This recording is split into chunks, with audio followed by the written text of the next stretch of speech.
Okay, hey, what's up, guys? I wanted to put this out, but at the bottom of the screen there, in the on the blue little strip right down there, it says the statement of Randolph Carter. If you get a chance, check out the statement. Well, not the statement of Randolph Carter, but check out on Audible and do a search for the narrator Wayne June. He reads a Audible story. Well, he reads some H.P. Lovecraft stories on Audible, and I think he's an excellent narrator for H.P. Lovecraft. But also, too, on YouTube, there's this girl called, I think her name is V, and I don't want to pronounce her name wrong, but her name is Vela, Vila, I guess. I don't know how you pronounce it, but anyway, she has some videos of where she actually reads the statement of Randolph Carter. Now, I thought about this, and I try, sometimes when you think of idea, you're just thinking, well, maybe I should email someone, and maybe they should take this idea and run with it. But anyway, here's what I think. This game, Crawl, to me, even though the graphics are not the best, I love this game so far. I really love this game. And to me, some of the stuff in it is inspired by H.P. Lovecraft, the Cthulhu mythos, or whatever you want to call it, and some of the monsters and stuff. And just the narration really reminds me of H.P. Lovecraft. So with this game, I would love to see this game actually with really good graphics and everything, but I would like to add more to the story. So the statement of Randolph Carter basically is about, they're taking a statement from Randolph Carter, and he doesn't know what happened to his friend. His name's Warren something. I have to look up on the. I need to grab my tablet real quick. Hold up a minute.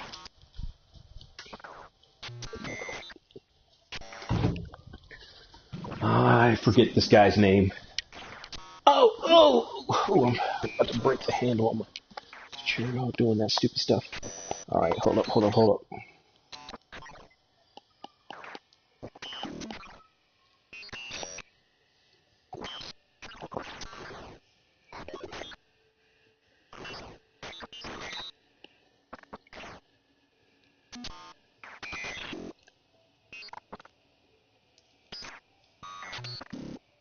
Okay.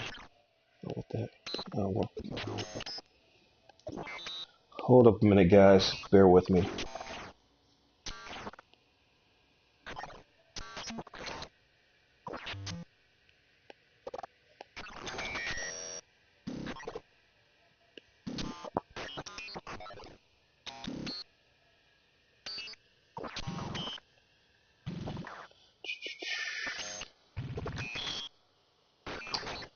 Okay, what's his friend? I know his okay, Harley Warren. Okay, so basically, I could really see the statement in the Randolph Carter and the Crawl really tying them together to make a really good story, but here's what I think. So basically, in the story,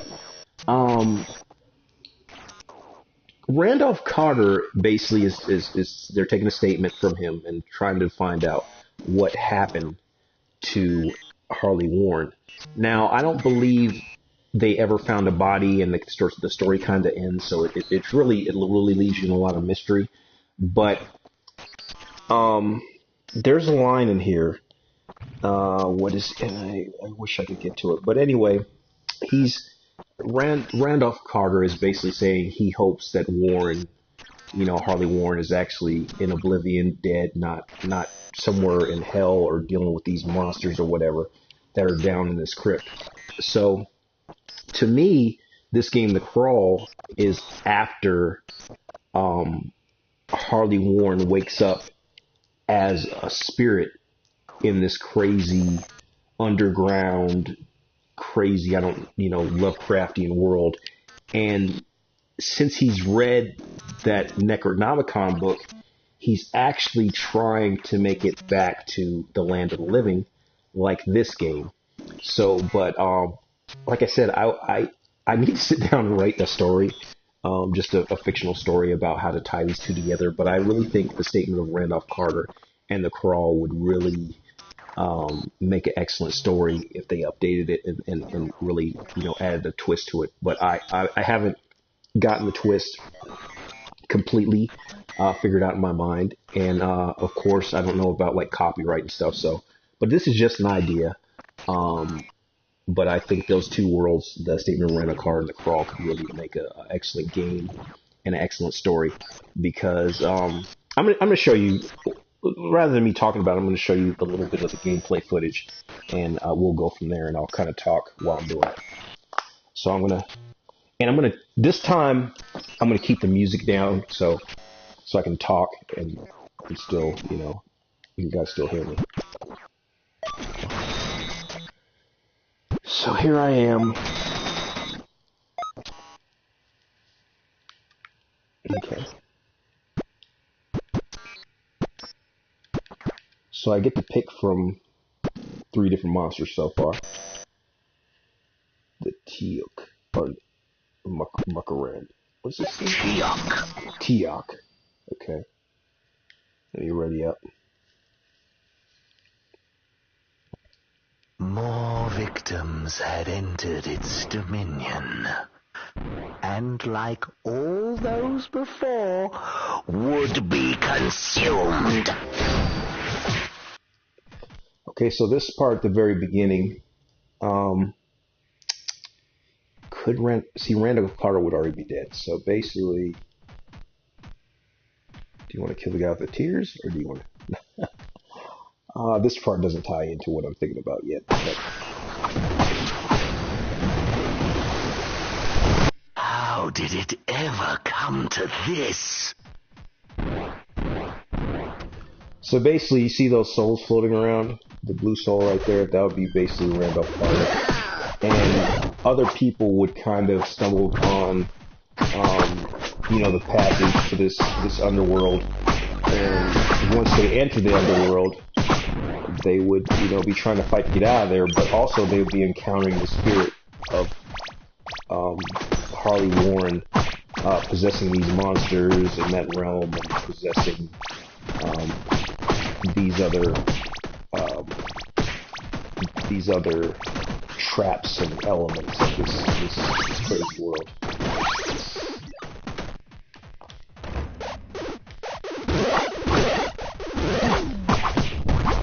But anyway, let me get back to playing. I'm not going to talk about it anymore.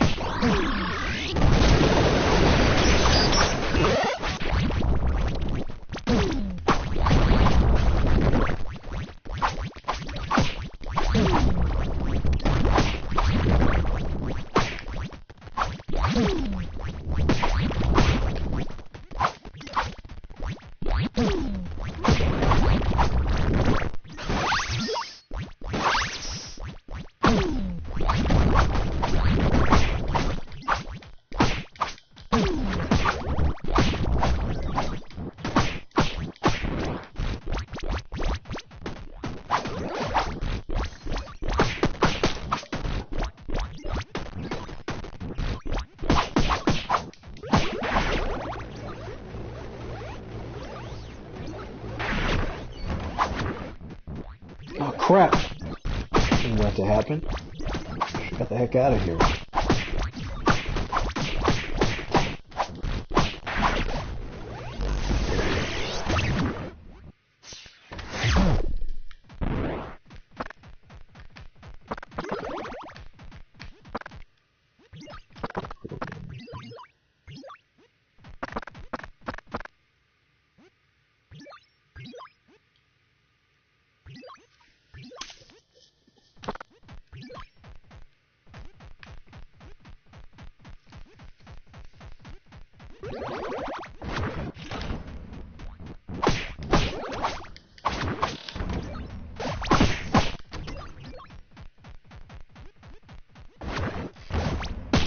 Oh shoot!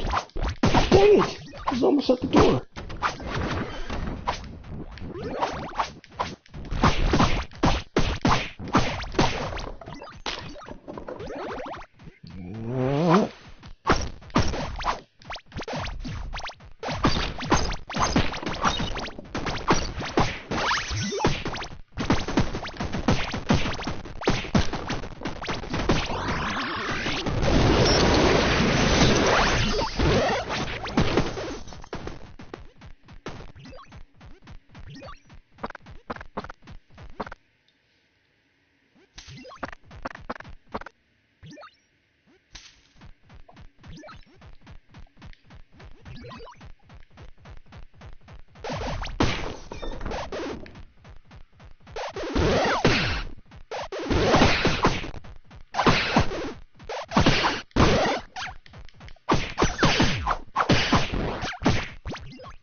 Lipple tip.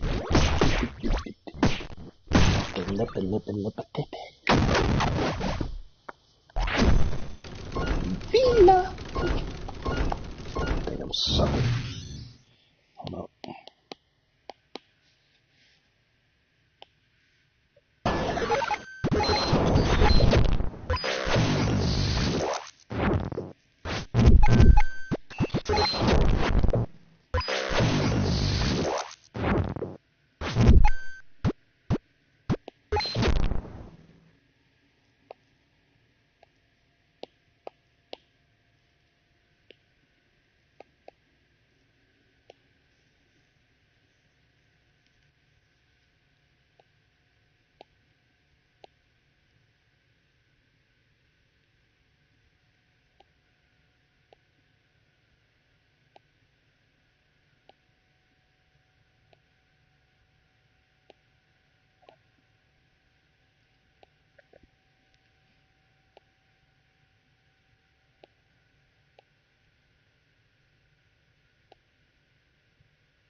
Sir, I think you have the wrong car. No. You need to get out of here. Hunting the Caravan, the 24th.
With me, Dylan.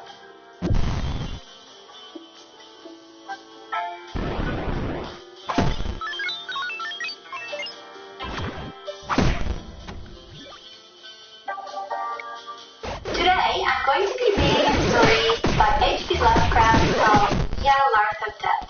It's one of the more famous stories because it's the first time that we hear of the god Nyarlathotep from the Cthulhu mythos, and this is a very famous mythos surrounding Lovecraft's writing about the Elder Gods, the big dogs who control everything you can imagine and more, creating the genre of cosmic horror that he was so famous for. I'm reading the story out of this Little Penguin Classics compilation by S.P. Joshi. If you want to quickly read it as a very short story, please go read it in the description below. I've got the link for a version of one episode.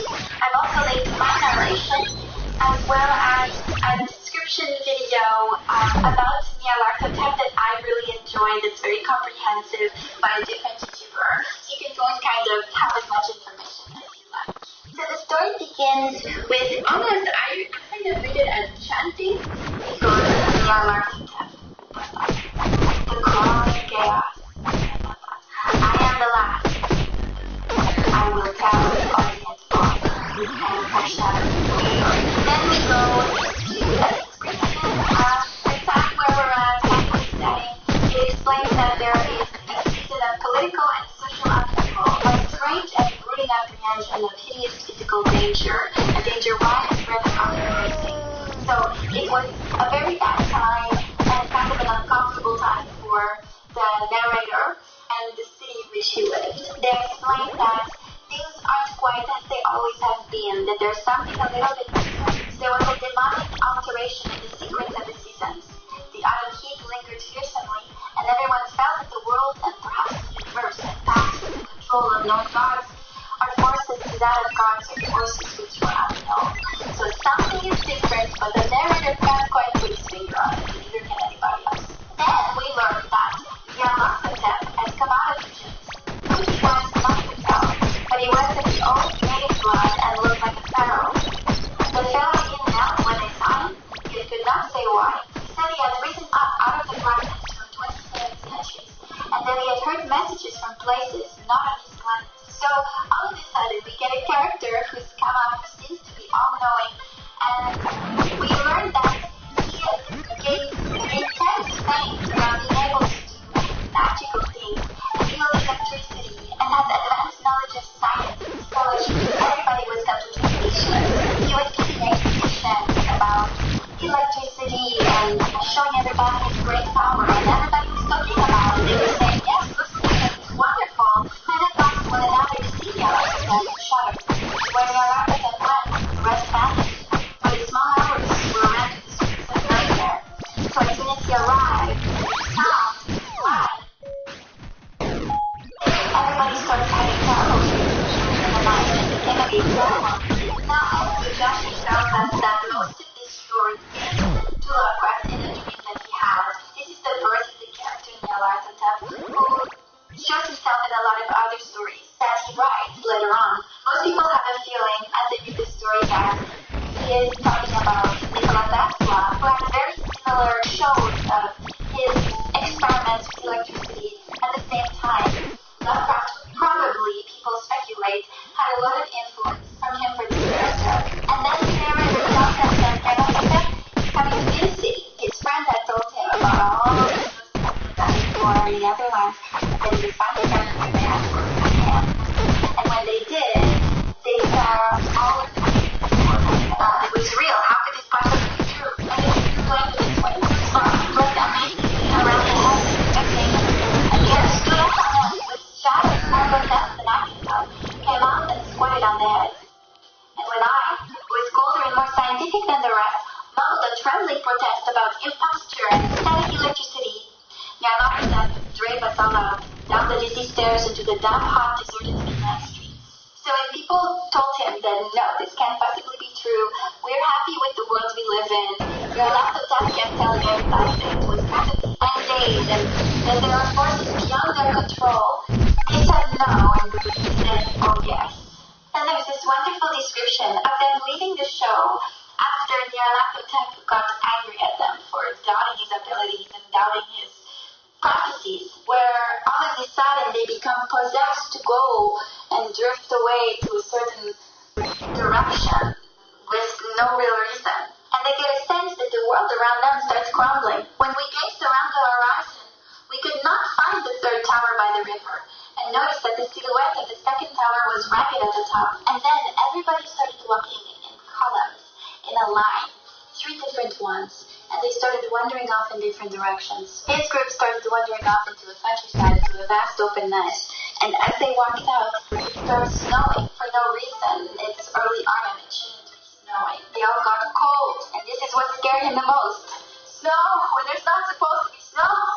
The narrator tried to resist the urge to go on, but it seemed like something was pulling him closer and closer to whatever the destination may have been. And then we see him disappear into this whole all-consuming vortex of confusion. I have floated between the titanic snowdrifts, quivering and afraid, into the softest vortex of the unimaginable. And the last paragraph is a description of this God world that is undescribable. And there's these wonderful descriptions, these wonderful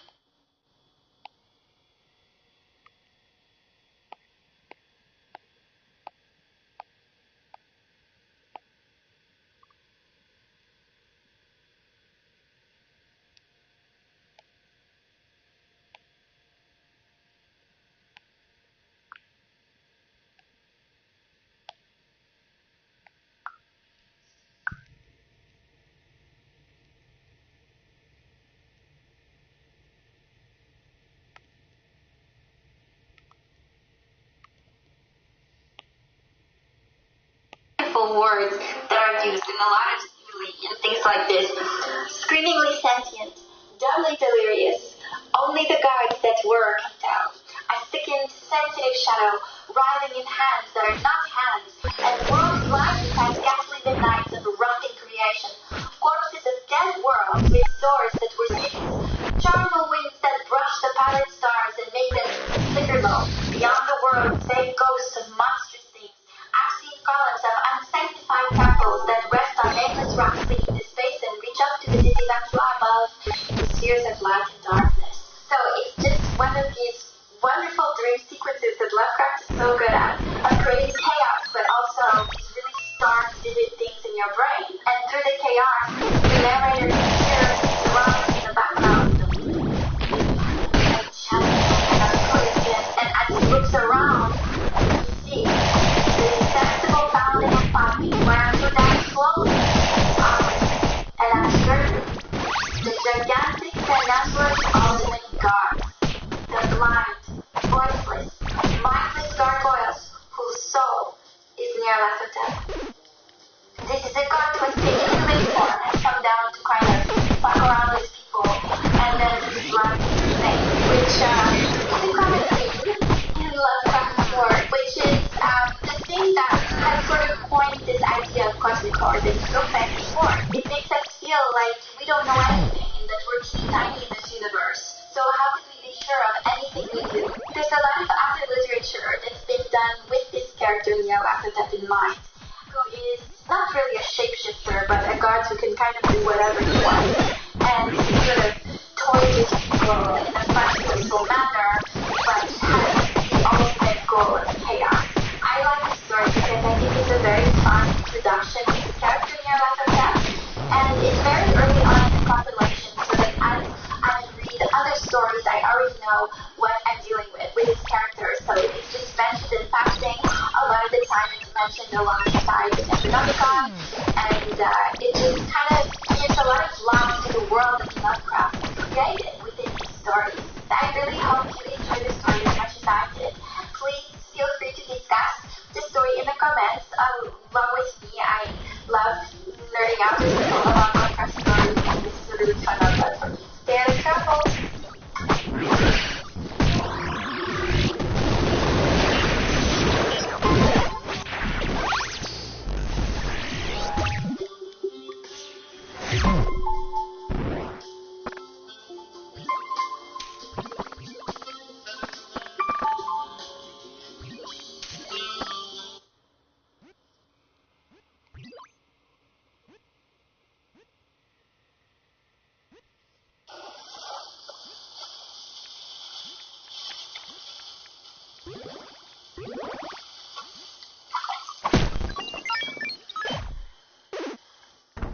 Hello and welcome to Lovecraft in the Bag with Phila.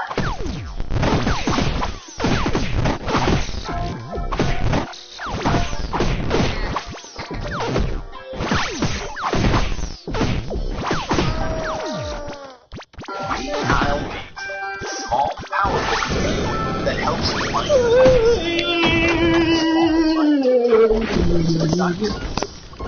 Thank you so much for joining me.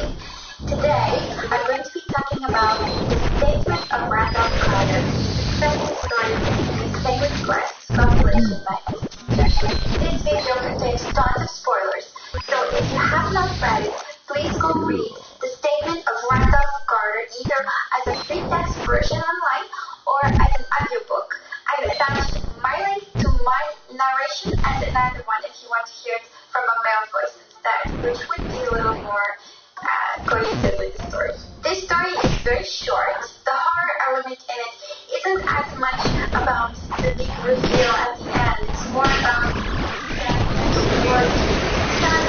Christian words are so beautiful that you can't help but want to read one more time. This story is basically a man trying to explain what happened to either doctors at a mental hospital or some sort of hospital police, what had happened to him and his friends, because his friend is no longer here. He's dead, and they're trying to figure out why.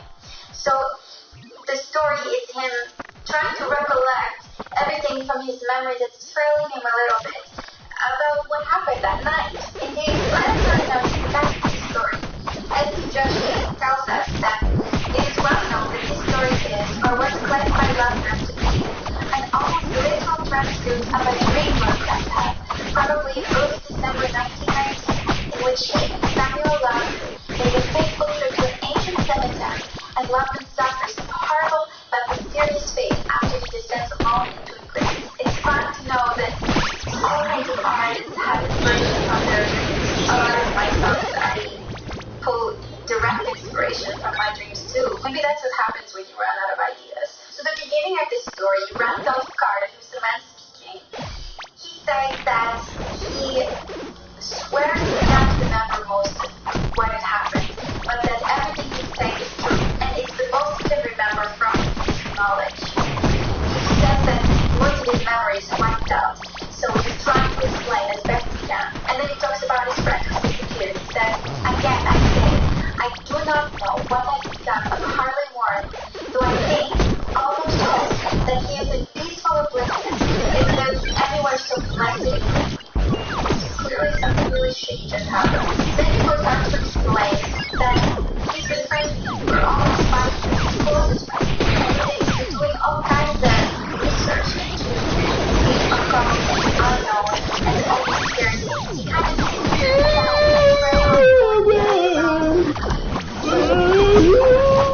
which may or may not be